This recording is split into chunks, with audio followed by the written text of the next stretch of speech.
Assalamualaikum warahmatullahi wabarakatuh. Halo semuanya, perkenalkan nama saya Wardah Safitri. Saya dari mahasiswi Pendidikan Ekonomi, Fakultas Keguruan dan Ilmu Pendidikan, Universitas Muhammadiyah Profesor Dr. Hamka atau yang dikenal dengan UHAMKA.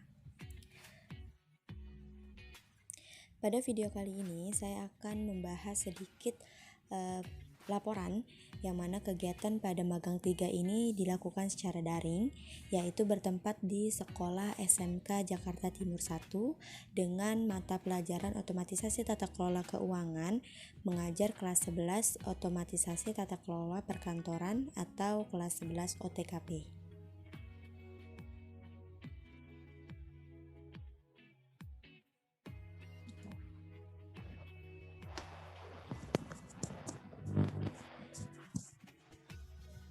Pada video kali ini saya akan menjelaskan media pembelajaran yang saya gunakan ketika saya mengajar, yaitu pertama ada WhatsApp group, yang kedua itu ada Google Form, yang ketiga itu ada Zoom meeting maupun Google Meet, yang keempat itu ada YouTube.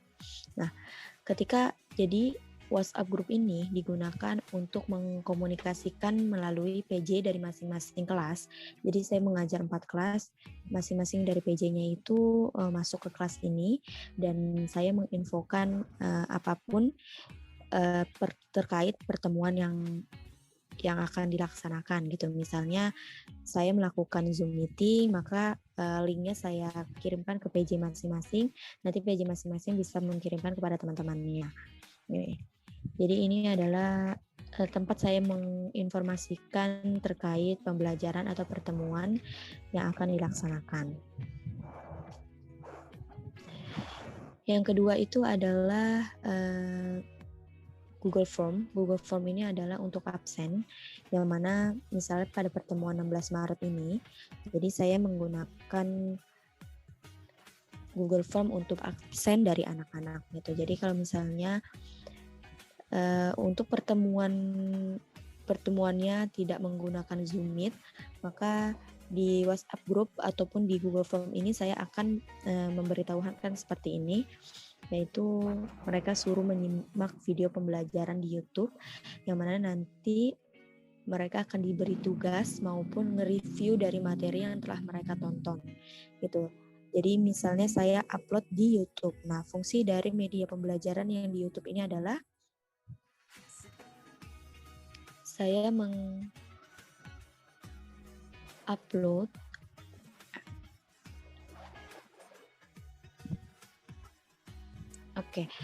Oke, jadi seperti ini. Jadi YouTube saya ini digunakan untuk video pembelajaran, yang mana mereka akan menonton dan mengabsen di Google Form, serta mereka akan mereview dari apa yang mereka telah tonton tersebut. Misalnya di absen. Nah, ada lagi yaitu di tanggal pertemuan ini ya. Seperti ini gitu. Jadi ketika ada tugas, maka saya akan mengirimkan form pengumpulan dari tugas mereka gitu. Jadi nanti ada respon dari masing-masing mereka mengupload tugas-tugas yang telah mereka kerjakan. Jadi ini adalah upload video link YouTube, maksudnya adalah tugas mereka itu adalah mengoperasikan aplikasi keuangan, sehingga mereka harus bikin tutorial dari video ataupun tutorial cara mengoperasikan aplikasi keuangan. Nah, ini adalah nilai form dari penilaian anak-anak, yaitu ada absensinya, lalu ada nilai pengetahuan dari si siswa maupun nilai-nilai tugas, dan nilai keterampilan serta nilai sikap.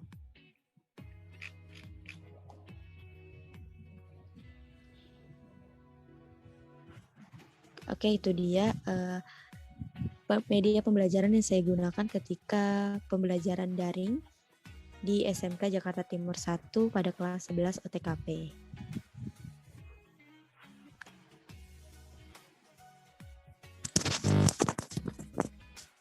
ini adalah form penyerahan tugas dari OTK Keuangan dari kelas 11.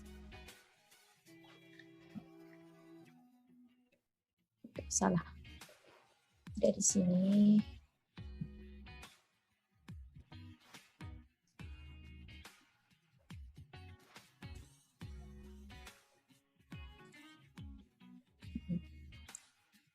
Nah, ini adalah jawaban-jawaban maupun upload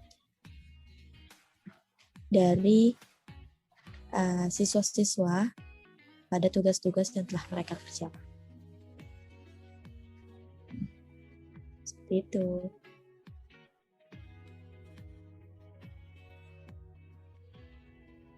Agenda kita pada siang ini, sambil nunggu teman-temannya.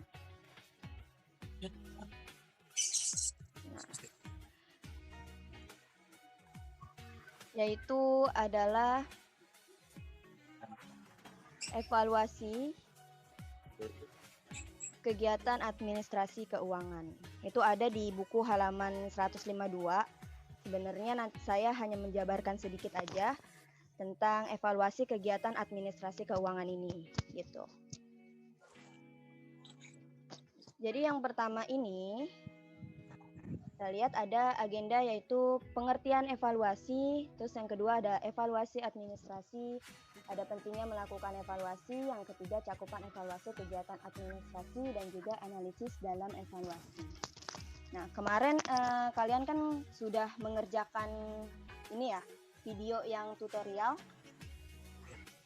Ada yang belum ngerjain belum di sini? Siapa yang belum ngerjain?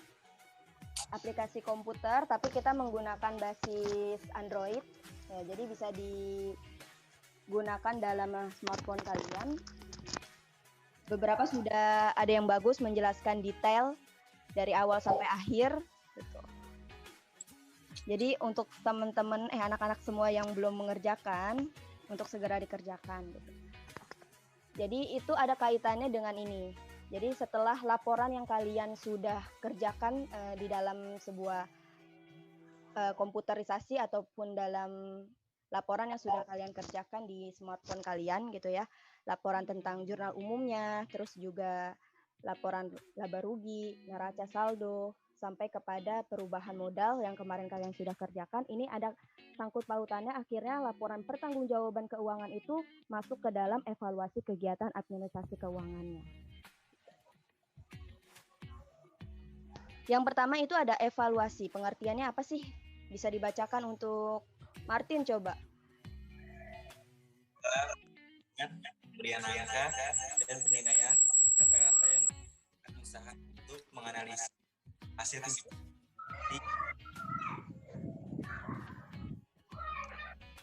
Coba diulangin. Coba diulang, Martin.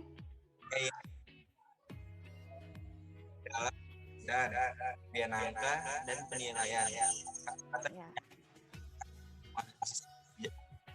Hasil kan dalam disatukan. Oke.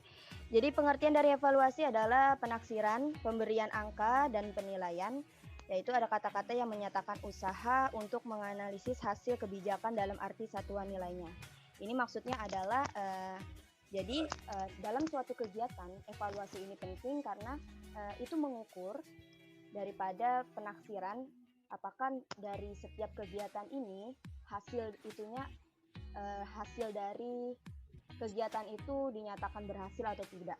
Gitu. Jadi ada penaksiran, pemberian angka maupun penilaian. Gitu.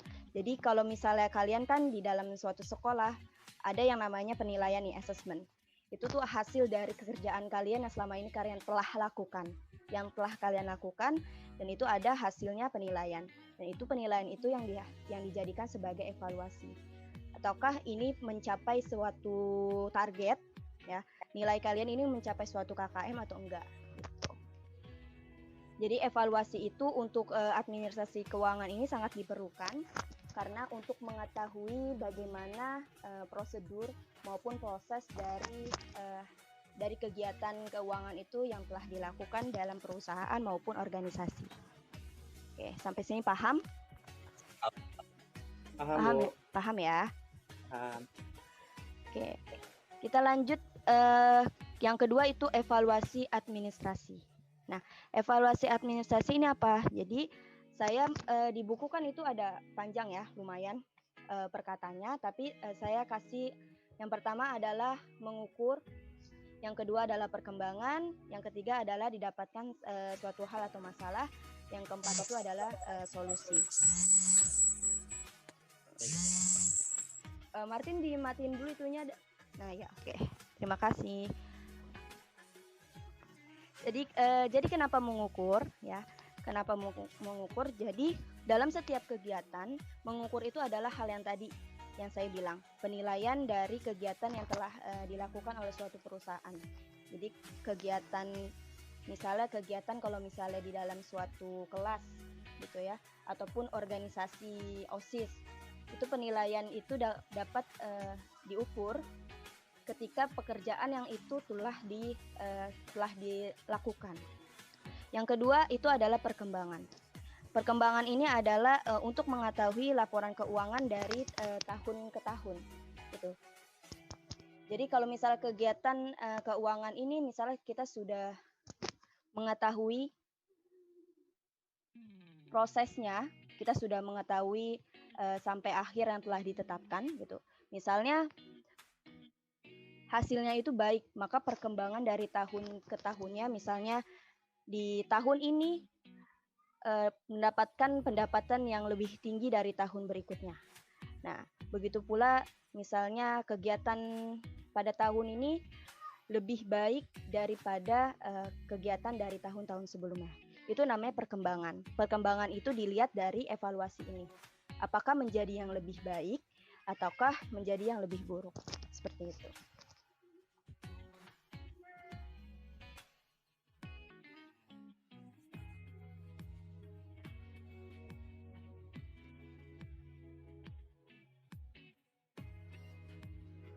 Oke, yang ketiga adalah didapatkan suatu hal atau masalah. Jadi didapatkan suatu hal atau masalah itu tadi yang sebelumnya, perkembangan ini lebih baik atau lebih buruk. Kalau misalnya lebih baik berarti ada suatu hal yang harus dipertahankan gitu. Yang harus dipertahankan misalnya kalau misalnya pendapatannya teratur nih, berarti ada hal yang harus dipertahankan dari kegiatan itu. Tapi kalau misalnya kegiatannya ini lebih buruk ataupun menurun, berarti ada masalah yang menjadi penyebab dari mengapa kegiatan ini bisa menurun atau kegiatan dari keuangan ini bisa rugi gitu. Yang keempat adalah solusinya. Jadi kalau misalnya sudah melakukan pengukuran, terus kita juga mengetahui perkembangannya itu baik atau buruk, menurun atau juga dia bisa meningkat, maka didapatkan suatu hal. Suatu halnya itu bisa dipertahankan, dipertimbangkan, ataupun dapat ditingkatkan gitu. Maka yang terakhir adalah solusi. Solusi ini yang menjadi hal nanti kalian itu dapat mengetahui tindakan selanjutnya itu seperti apa. Tindakan-tindakan yang akan kalian lakukan. Seperti itu. Jadi jangan dilupa evaluasi administrasi ini mengukur, terus jadi mengetahui perkembangannya seperti apa, didapatkan suatu hal, dari suatu hal itu kita bisa menentukan solusi yang terbaik.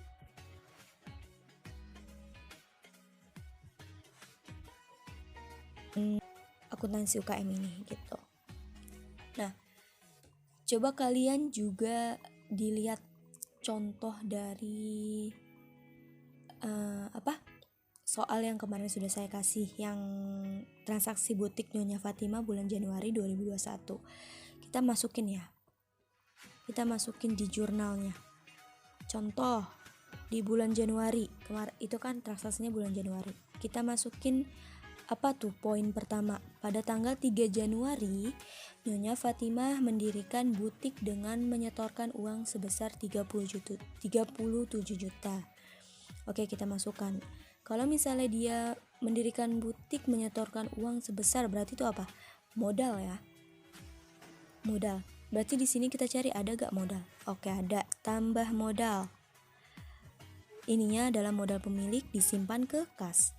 Disimpan ke kas maksudnya adalah kasnya itu bertambah, modalnya itu bertambah. keterangannya apa? Oke, kita kasih keterangan modal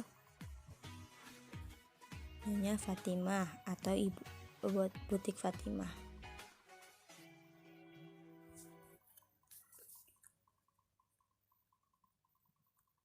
Oke. Nominalnya sebesar berapa tadi? 37 juta. Nah, kita simpan ya. Nah, simpan. Oke, ini salah nih. Kita harus atur dulu tanggalnya. Tadi tanggal berapa? Di sini harusnya tanggal 3 Januari. Nah, tuh. Oke, simpan. Terus kita lihat lagi di transaksi yang berikutnya, yaitu 4 Januari. Nyonya Fatimah membeli barang dagangan di Tanah Abang sebesar 21 juta. Oke, kita tambahkan. Itu ada icon plus gitu ya. Icon tambah, kalian tambahkan di sana. Membeli barang dagangan berarti apa tuh? Pengeluaran dong.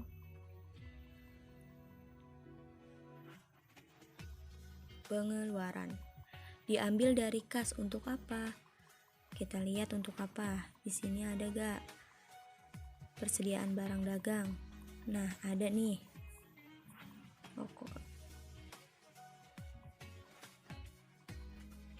Kita cari aja kalau nggak ada. Nah, persediaan barang dagang. Nama transaksinya apa? Membeli barang dagangan. Nominalnya sebesar berapa? 21 juta. Kita simpan. Oke, jangan lupa nih tanggalnya. Aduh. Tanggal berapa? 4 Januari tadi.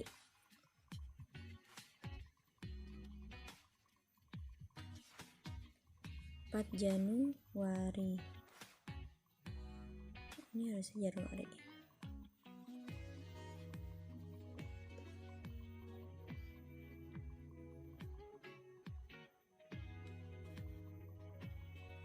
Nah, 4 Januari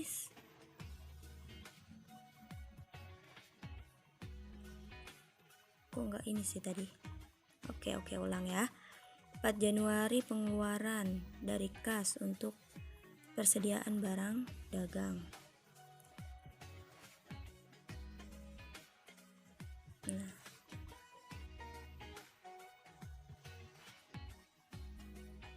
$21 juta. Simpan. Oke. Ini tanggal 4. Oke, yang tadi kemana tuh yang tanggal 3? Ternyata salah klik. Jadi kalian harus memperhatikan ininya juga ya. Memperhatikan ini diklik harusnya Januari. Nah, jangan sampai salah. Nih, ini kan di bulan Maret nih. Kita hapus dulu. Kita hapus, kita taruh di bulan Januari. Oke, kita tambahkan ya. Tadi pada tanggal 3 Januari. 3 Januari kita mendapatkan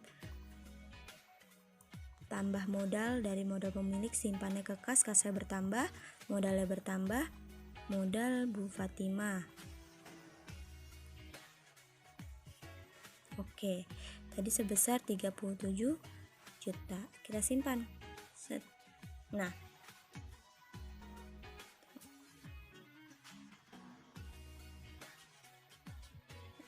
oke, ini udah ya. Kita tambahkan lagi misalnya tanggal berapa nih. Oke, di tanggal 5 Januari pemilik menerima uang pinjaman dari Bank BRI sebesar 50 juta. Kita klik icon tambah. Kita lihat di sini ada gak utang ya. Berarti utangnya dari utang bank.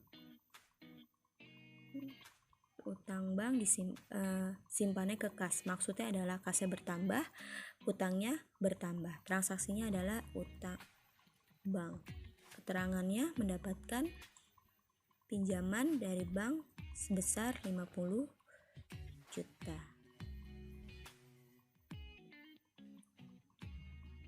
Disimpan. Oke, lihat ini salah nih, belum iniin. Nah, simpan. Tanggal 3, tanggal 4, tanggal 5. Kita ambil lagi contoh. Di tanggal 10 Januari diterima pendapatan dari hasil penjualan, berarti pemasukan ya. Tanggal 10 Januari. Diterima pendapatan, disimpannya ke kas, benar ya? Berarti kasnya bertambah, pendapatannya bertambah. Nama transaksinya pendapatan hasil jualan. Nominalnya sebesar 8 juta. Simpan. Tanggal 3, tanggal 4, tanggal 5, tanggal 10. Oke. Lanjut kita lihat ke misalnya membayar tanggal 18, tanggal 15. Kita contoh 15 Januari. 15 Januari. Oke. Pengeluaran.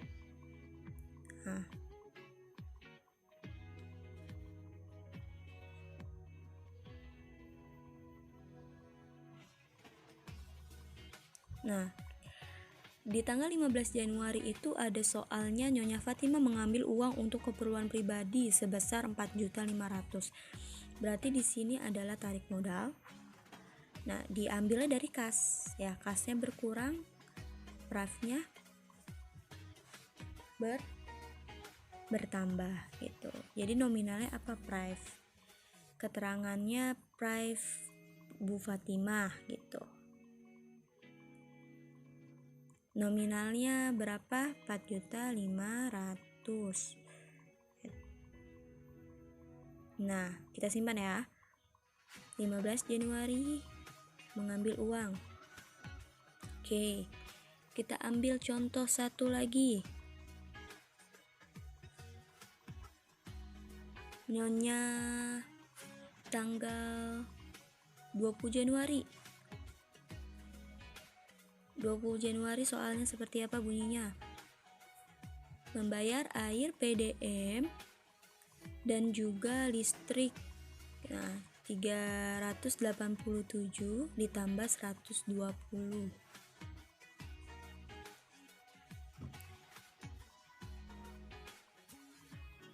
Berarti pengeluaran diambil dari kas, biayanya untuk biaya listrik ya, biaya listrik dan air.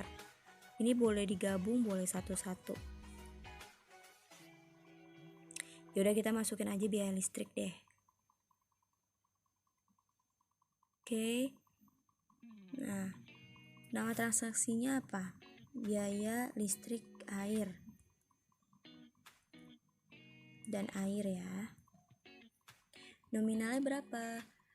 387 ditambah 120. 400 7 500.000 500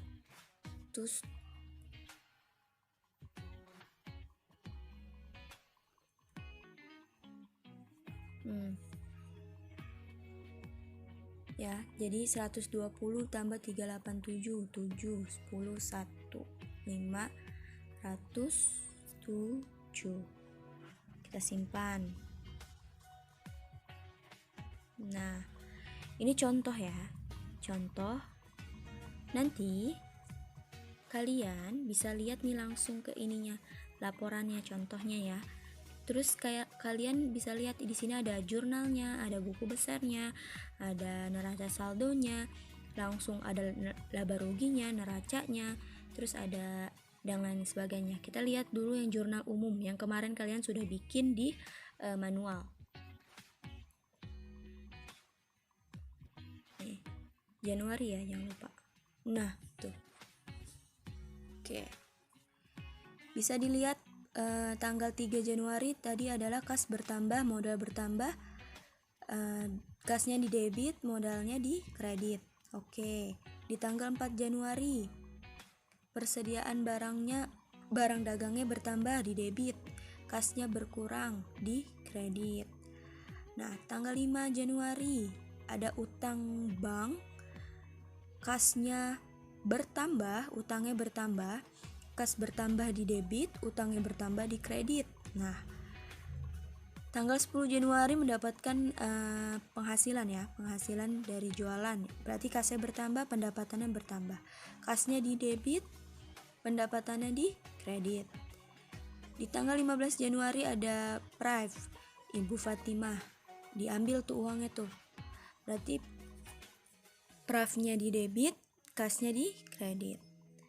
Nah, di tanggal 20 Januari adalah pembiayaan administrasi dari listrik dan air. Ya. Adanya biaya listriknya di debit, kasnya kan berkurang berarti di kredit. Jadi totalnya contohnya aja yaitu balance 121.700.000. Ini jurnal umumnya. Itu.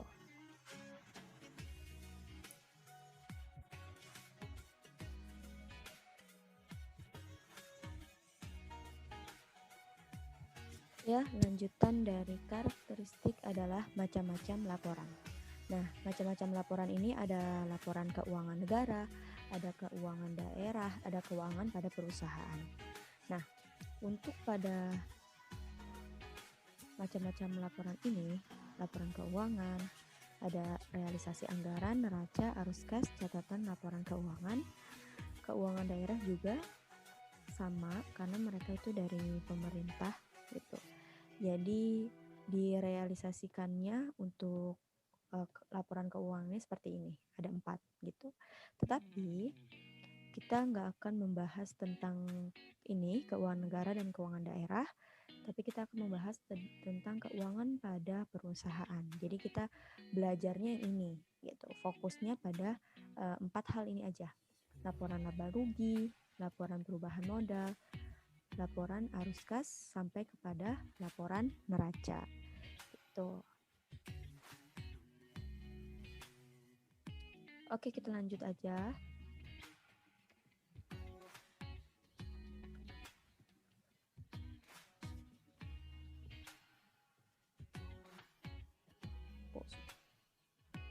Nah, yang pertama adalah laporan laba rugi. Apa sih yang dimaksud dengan laporan laba rugi? Laporan laba rugi itu adalah laporan yang dirasakan pada pendapatan dan beban. Jadi semuanya diingat-ingat kalau laba rugi itu pendapatan dan beban. Pokoknya kita akan menghitung pendapatan dan beban aja. Nah, tetapi terdapat 3 akun dalam menyusun laporan laba rugi, yaitu ada pendapatan, ada beban, dan juga nanti langsung kepada intinya yaitu laba atau rugi. Maksudnya adalah apakah laba dan rugi ini. Maksudnya di sini apakah nanti pendapatan dan beban ini menghasilkan keuntungan ataupun kerugian dari perhitungan yang ada gitu. Paham ya? Jadi kalau laporan laba rugi itu laporan yang didasarkan pada pendapatan dan beban. Yang perlu diingat adalah pendapatan, beban, dan hasilnya adalah laba atau rugi. Seperti itu. Nah, ini untuk bentuk-bentuk dari contoh laporan laba rugi. Di situ ada bentuk single step. Nah, single step. Nah, bisa dilihat ya. Pendapatan, beban, ya, baru ketahuan laba bersihnya seperti apa. Misalnya perhitungannya itu pendapatan dari pendapatan kegiatan usaha, penghasilannya dari kegiatan usaha, yang kedua penghasilan di luar kegiatan usaha, gitu. Nanti dijumlahkan, baru nanti terdapat total pendapatannya itu berapa. Baru nanti kita hitung bebannya. Ada beban kegiatan usaha, ada beban di luar kegiatan usaha, nanti dijumlah totalnya ini ya, nanti total pendapatan dan total beban dikurang, baru nanti hasilnya yaitu laba bersih, seperti itu.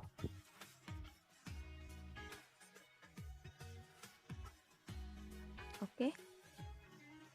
Nah, yang kedua ini ada bentuk multiple step. Nah, untuk multiple step ini ada bentuk dari kegiatan penjualan, ya, sama pendapatan penjualan.